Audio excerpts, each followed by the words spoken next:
আজকে আমি রান্না করব মূলা চচ্চড়ি, শিং মাছ দিয়ে মূলা চচ্চড়ি।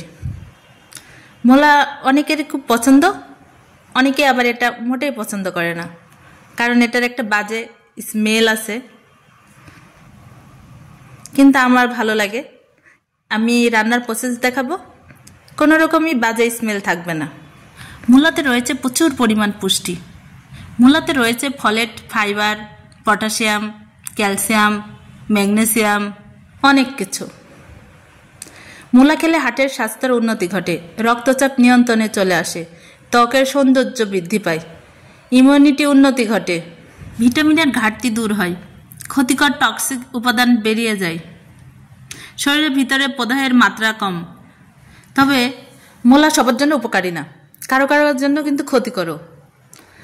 যাদের নিম্ন রক্তচাপ তারা মূলা থেকে দূরে থাকবেন, যাদের শরীরে আয়রন বেশি তারা দূরে থাকবেন, এবং থাইরয়েডের সমস্যা আছে এসব রোগীরা মূলা থেকে 10 হাত দূরে থাকবেন, খেলেও অল্প পরিমাণ খাবেন। যাই হোক, অনেক কথা বললাম, চলে যাই মূল রেসিপিতে। প্রথমে আমি মূলাগুলো ভালো করে পাতলা পাতলা করে কেটে নিয়ে ওয়াশ করে রেখে দিয়েছিলাম। এখানে আমি পেঁয়াজ কুচি, রসুন পেস্ট, আদা পেস্ট, লবণ, হলুদ গুঁড়ো,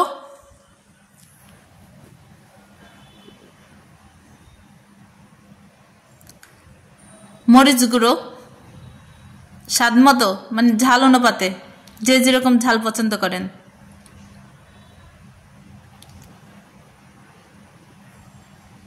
ধনিয়ার গুঁড়ো,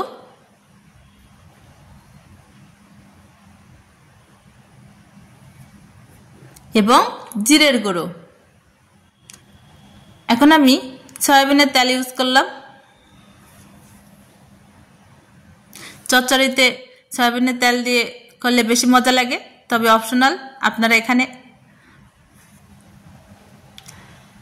যে কোনো রকম রান্নার তেল ইউজ করতে পারেন। তারপরে খুব ভালো করে মেখে নিলাম। এখন মাছগুলো দিয়ে দিচ্ছি, মাছগুলো সহ খুব ভালো করে মাখাচ্ছি।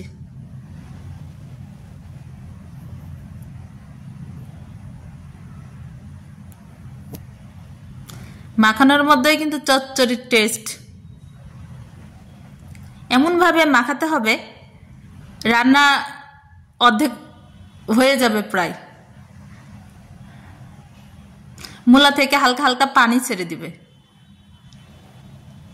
এখন আমি পানি দিয়ে দিচ্ছি, এটা নর্মাল ওয়াটার ইউজ করছি।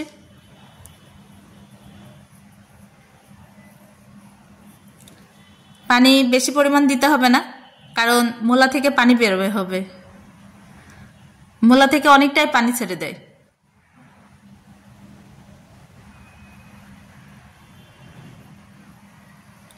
কমপ্লিট, আমি ঢেকে দিলাম।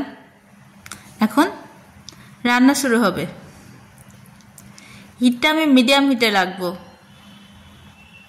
মিডিয়ামের থেকে একটু বেশি, হাই হিটের চেয়ে একটু কম।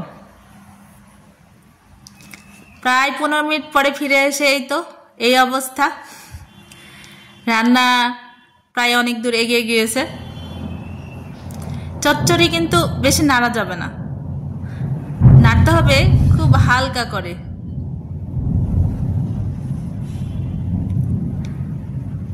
বারবার নাড়ানাড়ি করলে, বারবার নেড়ে দিলে মাছ ভেঙে যাওয়ার সম্ভাবনা থাকবে, এর জন্য নাড়তে হবে কম। আমি একটু টেস্ট করে লবণটা অ্যাডজাস্ট করে দিলাম। এখন জিরা ভাজার গুঁড়ো অ্যাড করলাম,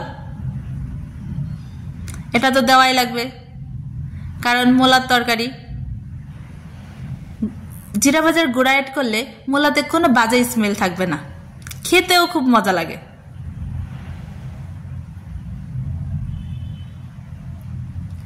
এই তো রান্না প্রায় কমপ্লিট।